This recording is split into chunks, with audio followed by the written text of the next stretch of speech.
dernier, les années 50, malheureusement, tout était concentré sur le littoral. Pour les études, le littoral, pour un travail, le littoral, pour un bon service littoral, pour un bon hôpital, le littoral. Donc, traditionnellement, historiquement, c'était ça. C'était un peu un déséquilibre et une injustice quelque part. Maintenant, après la révolution, après tout, les gens sont plus conscients et on commence à décentraliser. Mais on a commencé avec l'infrastructure.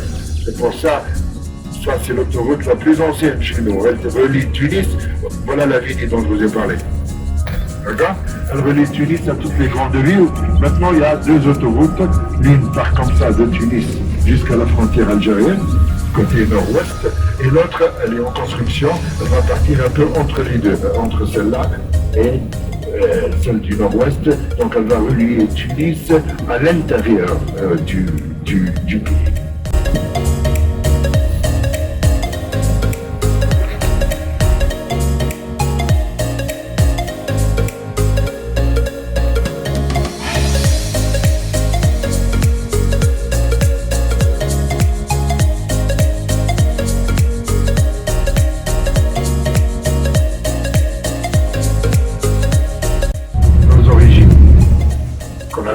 Les Berbères. Nous, à l'origine, on n'est ni arabe, ni turc, ni espagnol, ni ce que vous voulez. On est des Berbères. Nous, l'Algérie et le Maroc. Et après, c'est les différentes civilisations qui ont débarqué ici. Alors, les Berbères vivaient des céréales et de l'élevage. C'est pour ça, le plat national en Tunisie, le plat berbère national, c'est le couscous. Et le couscous, c'est à base de blé. Quand on est au nord, et à base d'orge quand on est au sud. 9e siècle avant notre ère, arrivent chez nous des gens qu'on appelait les Phéniciens. Le Liban d'aujourd'hui. Eux, ils ont ramené la vigne. 1er siècle après Jésus-Christ, on reçoit les Romains. Rome qui dominait la Méditerranée. Et les Romains sont arrivés ici après avoir vaincu et les Égyptiens et les Grecs. Donc ils nous ont ramené de la Grèce l'olivier. 7e siècle, c'est cette grande religion qui arrive, l'islam. Et on devient un pays arabo-musulman. Mais l'islam n'est pas venu seul.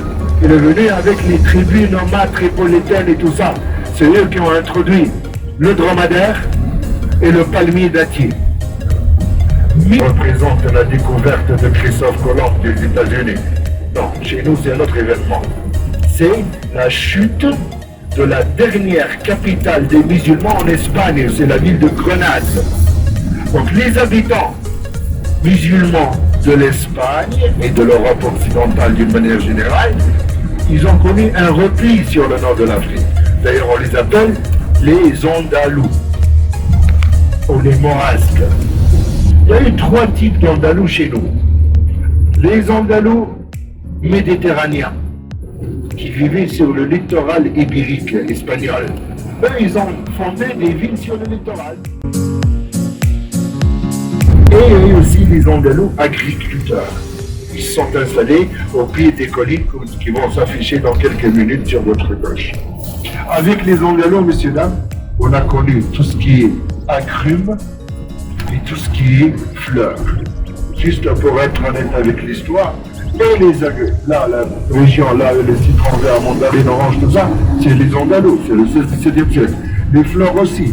La fleur, ou la culture, ou la littérature de la fleur n'existait pas chez nous. N'existait pas ni avec les Berbères, ni avec les Arabes. C'est les Andalous. Aujourd'hui, on dit la Tunisie, la fleur de jasmin. Les jasmins est arrivé avec les Andalous.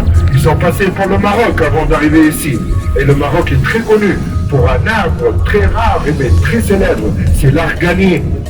Ils ont ramené quelques racines. Ils ont planté ainsi du boussaïd, la fleur d'argan, les arbres, tout ça c'est les Andalous. Et partant du principe, messieurs, dames, que tout est relatif. Chez nous, quand ça descend moins de 15 degrés, on dit ça gèle. Et dans le temps, il n'y avait pas assez de confort dans les maisons. Il n'y avait ni de chauffage, ni rien du tout. Donc les Andalous étaient derrière un endroit magique qui, partout dans les quartiers populaires tunisiens, qu'on appelle le hammam, le bain mort. D'ailleurs, le mot c'est quoi? Bain mort, c'est mauresque, M-A-U-R-E. Et c'est généralement des bâtiments qui sont construits sur des sources d'eau chaude, naturelles. Dans le temps, les ondeurs, vous voyez les soupçons de village, je ne parle pas de ces là à côté de la route, mais au fond, au pied des collines. Ça, par exemple, j'ai un village andalou qu'on appelle Zagouan qui est très connu pour les fleurs et tout ça. Et donc, ces andalous, ils étaient spécialisés dans une activité qui a fait un peu la spécialité de la région. Je ne sais pas si vous avez entendu un jour parler de ce qu'on appelle la distillation. C'est le fait de tirer, extraire les huiles à partir des fleurs. Et c'est devenu l'une des spécialités de cette partie de la Tunisie. Aujourd'hui, messieurs, dames, il n'y a pas une maison tunisienne où vous entrez et vous ne trouvez pas au moins 3 huiles. Au moins 3 huiles. L'oranger. Et la pâtisserie, le petit café, etc. dans les salades, tourner quelques jours.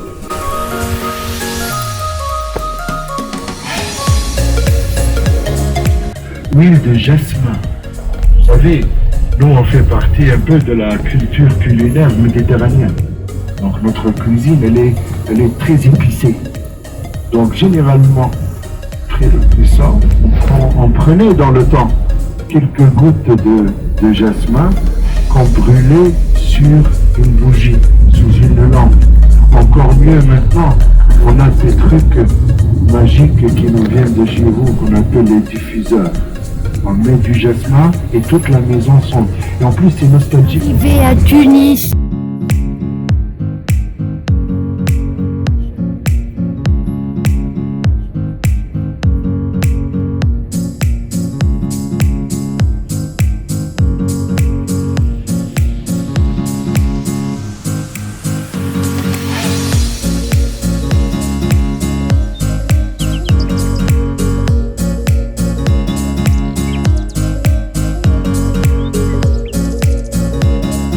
Tunis, le 14 septembre 2019.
L'emplacement était entre 2 lacs. L'un de ces lacs est resté naturel, c'est-à-dire plein d'eau l'hiver.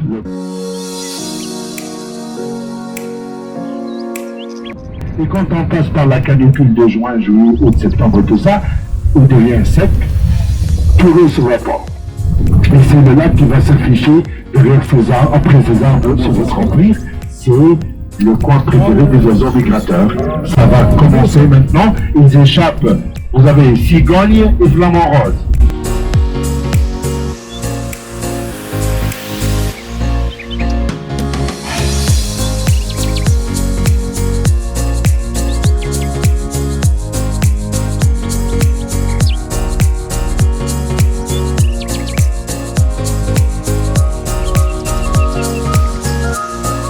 La semaine, c'était sec. Là, c'est le plus. Et c'est les...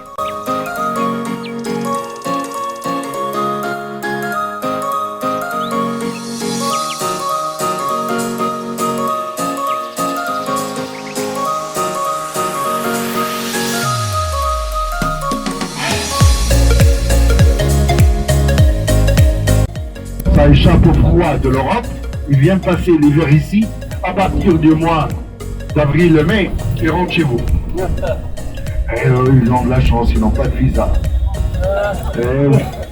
Bon, qui est obligé de quitter un peu l'intérieur du pays pour venir s'installer? Alors, il y a eu des gens qui ont de la chance, ils ont le travail, tout ça. Et ici, bon, qualifiés, ils ont fait les études et tout. Mais il y a un peu cette main-d'œuvre journalière, vous savez, qui ne sait rien faire, qui travaille un jour sur deux, tout ça. C'est fini, les maisons ici, pour plusieurs raisons. D'abord, ils n'ont pas assez d'argent pour la payer. Deux, pour échapper à la taxation. Parce que nous, chez nous, on commence à payer quand la maison est finie. Mais c'est pas nous, mais l'État, il tolère ici, parce que c'est ici que c'est des gens qui n'ont pas de moyens. Par exemple, si on vit dans un quartier moyen ou résidentiel, et on a un permis de construction, c'est mentionné sur le permis, on a droit à 18 mois pour finir la maison avec 6 mois de retard, max. Mais là, il les laisse. Mais regardez, ce qui est à maison ici, messieurs, dames, et là, c'est un peu les petits détails que vous ne pouvez pas noter tout seul. Regardez, les maisons ne sont pas finies. Il y a quelques maisons ne sont pas peintes, il n'y a pas de porte, il n'y a pas de fenêtre et tout. Mais regardez, toutes les maisons ont la parabole. Et sur chaque toit, il y a un minimum 2 paraboles. Pourquoi? Parce qu'une parabole doit être réservée à la femme de la maison pour qu'elle regarde les feuilletons tranquillement, et l'autre pour l'homme pour regarder le match de foot. Sinon, c'est la 3e guerre mondiale à la maison.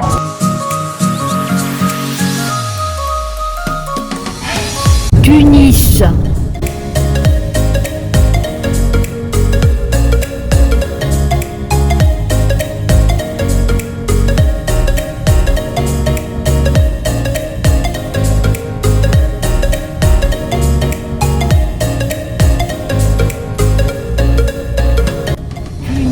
Le 14 septembre 2019.